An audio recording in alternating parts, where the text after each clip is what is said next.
Napeke na rin ba kayo ng mga nakakagutom na displays ng pagkain sa food court ng mga malls? Nako, marami sa atin ang makaka-relate dyan. Pero alam niyo ba na perfect itong gawing negosyo? Basta creative ang mga kamay at minds ninyo.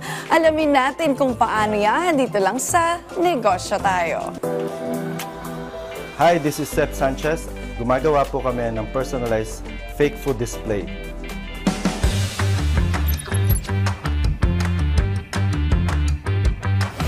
Nag-start yung business na to before pandemic actually, 2017.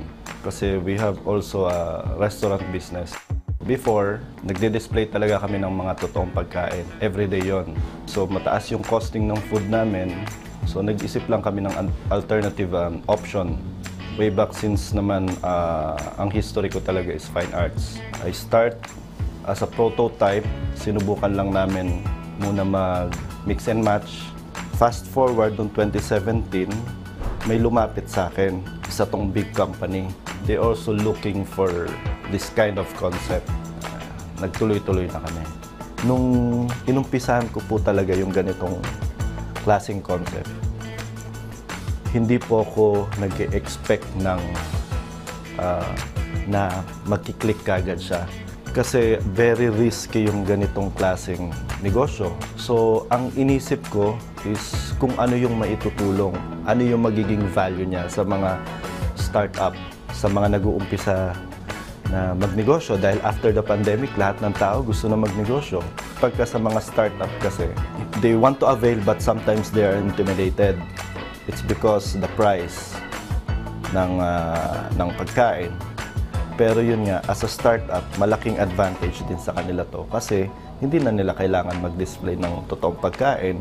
Way back before when I was college, iba kasi yung nature ng course ko. It's more on human anatomy. Sa ganitong klase, sa ibang bansa na ako nag-aral, sa Japan. Yung ganitong klaseng mga concept, may mga iba-iba kasi siyang method and techniques. Mga iba-ibang klaseng material na gagamitin para at least makapag-avail naman lahat ng mga young entrepreneurs like I said. Kasi minsan na-intimidate sila sa presyo. Sa totoo lang, malaki po yung naging impact ng ganitong klaseng business. Nabago niya yung pananaw ko as an artist.